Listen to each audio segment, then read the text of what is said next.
America के दो सहयोगी अगर आमने सामने आ जाएं तो कौन भारी पड़ेगा? ये सवाल है इजराइल और तुर्की का। दोनों ही ताकतवर देश हैं, दोनों के पास आधुनिक हथियार हैं, मजबूत सेनाएं हैं, अपनी अपनी रणनीति ताकत है उनके पास। लेकिन अगर कभी दोनों के बीच सीधा सैन्य टकराव होता है तो तस्वीर कैसी होगी?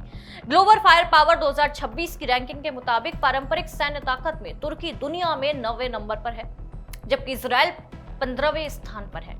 यानी कुल सैन्य क्षमता और संख्या के लिहाज से तुर्की आगे दिखाई दे रहा है, लेकिन इजराइल की असली ताकत उनकी तकनीक, खुफिया क्षमता, सटीक हमले और युद्ध के अनुभव है। और यही वजह है कि दोनों की तुलना सिर्फ सैनिक और हथियारों की संख्या से नहीं की जा सकती।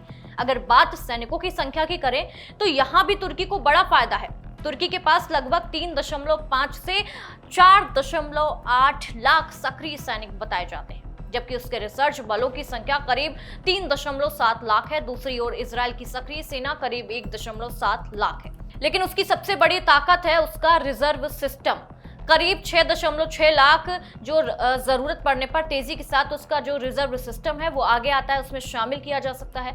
इजराइल में सैन्य सेवा व्यवस्था के कारण समाज का एक बड़ा हिस्सा सेना से जुड़ा रहता है, और वहीं तुर्की की करीब 8.5 करोड़ आबादी लंबे युद्ध की स्थिति में उसे बड़ी संख्या में सैनिक जुटाने का फायदा देती है।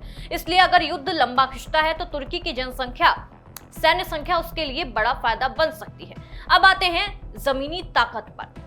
यहाँ तुर्की की बढ़त और भी साफ दिखाई देती है। अब आप कहेंगे कैसे?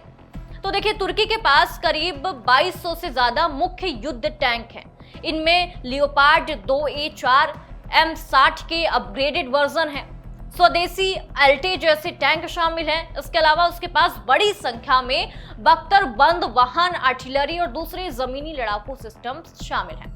वहीं इजराइल के पास करीब 400 मेरकावा MK4 मुख्य युद्ध टैंक बताए जाते हैं। संख्या में इजराइल पीछे जरूर है, लेकिन मेरकावा को दुनिया के बेहद सुरक्षित टैंकों में गिना जाता है, और इसमें ट्रॉफी एक्टिव प्रोटेक्शन सिस्टम जैसी तकनीक मौजूद है जो एंटी टैंक मिसाइलों और रॉकेट से सुरक्षा देने में मदद करती है। यानी जमीन पर तुर्की के पास नंबर्स हैं, इजराइल के पास क्वालिटी और तकनीकी बढ़त है, लेकिन जैसे ही लड़ाई आसमान पहुंचती है तस्वीर बदल जाती है। तुर्की के पास करीब 1000 से ज्यादा सैन्य विमान हैं। उसके कम्बैक्ट एयरक्राफ्ट बेड़े में बड़ी संख्या में F-16 विमान वहां पे मौजूद हैं, और इसके साथ ही तुर्की ने ड्रोन के क्षेत्र में जबरदस्त क्षमता विकसित की है।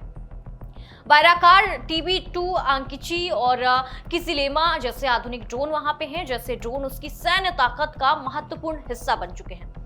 दूसरी तरफ इजराइल के पास संख्या में कम विमान है, लेकिन उसकी वायुसेना की सबसे बड़ी ताकत है F-35, और ये उसकी सबसे बड़ी ताकत है।